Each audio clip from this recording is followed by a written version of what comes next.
What's good, YouTube? It's your boy, Blue Blood Sports TV, back at y'all with another one.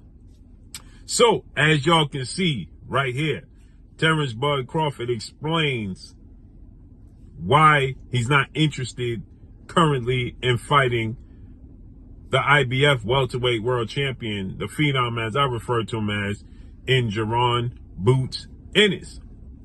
He explains that Jaron Boots Ennis right now is a lose-lose situation for Terence Crawford. He states that Jaron Boots Ennis has not accomplished anything as of yet. He relates it to when he was calling out legendary 8-division world champion, iconic Filipino superstar boxer, Manny Pac-Man Pacquiao. And he states that Manny Pacquiao was curving him, was swerving him, right? And Manny Pacquiao wasn't giving him the opportunity, yet other fighters was given the opportunity. And he understands now, currently, in this place where he's at in his career, the risk versus the reward, right? And he stated that he was sour. He was salty that other people was getting the opportunity to fight Manny Pacquiao, and he wasn't getting his opportunity, right? You had Errol Spence, Keith Thurman, right, of his generation getting the opportunity to fight a legend like Manny Pacquiao, right? And so he said that he was salty. But now where he's at, he understands the business. He understands how it works right now, right? And Jaron Boots Ennis, the phenom, as I refer to him as, he states that, he just not there yet. So this is what he had to say, quote, "Now, Terence Crawford is a 4-division champion. He's pound for pound the best fighter in the world. He is undefeated, 41 wins, no loss, no draw, 31 wins by way of knockout. He is 37 years of age, ultimately. That's the most important thing. He's 37. He's older, right? And he's an undisputed 2-division champion. Jaron Boots Ennis has received, obviously, he received his IBF title due to the fact that he was Errol Spence's mandatory, and then Errol Spence fought Terence Crawford. He lost to Terence Crawford. Terence Crawford inherited Jaron Boots Ennis as mandatory, was supposed to have the immediate rematch, so he got stripped of the IBF. Jaron Ennis was elevated to the IBF champion. So this is what he had to say. He said, quote, "Jaron Ennis is 27 years of age.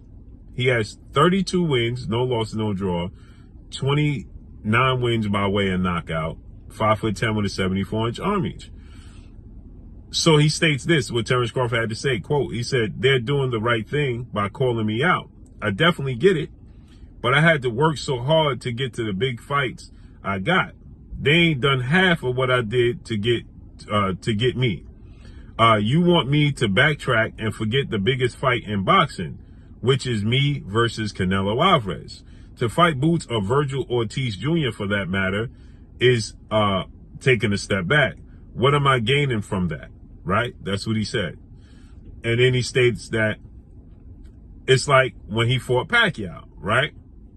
He said when I was trying to fight Manny Pacquiao, he said Pacquiao was at the age where he couldn't afford to take another loss. So fighting a guy like Terence Crawford, he's speaking about himself in the third person, at that point of his career wasn't smart.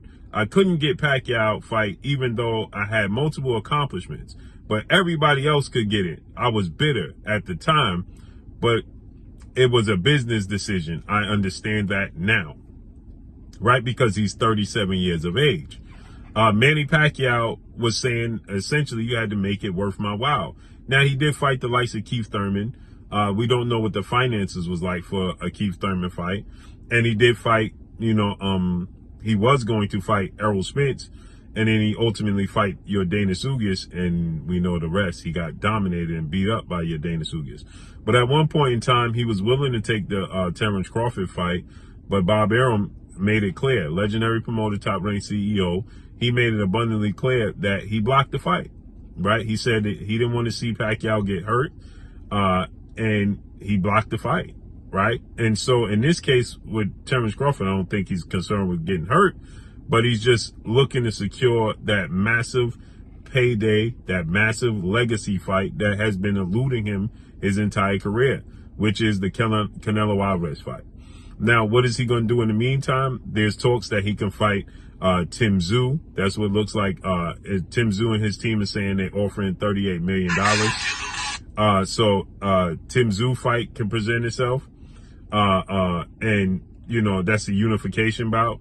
But clearly, Terence Crawford is looking to get the biggest payday that has been eluding him. It just simply has, right? The massive mega paydays has been eluding Terence Crawford. There's no ifs, ands, or buts about it. It's just the facts. He had the biggest fight of his career was Errol Spence. 750,000 pay-per-view buys. He got 20 million. It's the biggest fight of his career.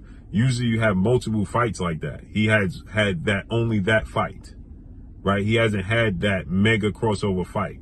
Just hasn't. And he's trying to get it with Canelo Alvarez. Canelo got it with Floyd. Floyd got it with Oscar.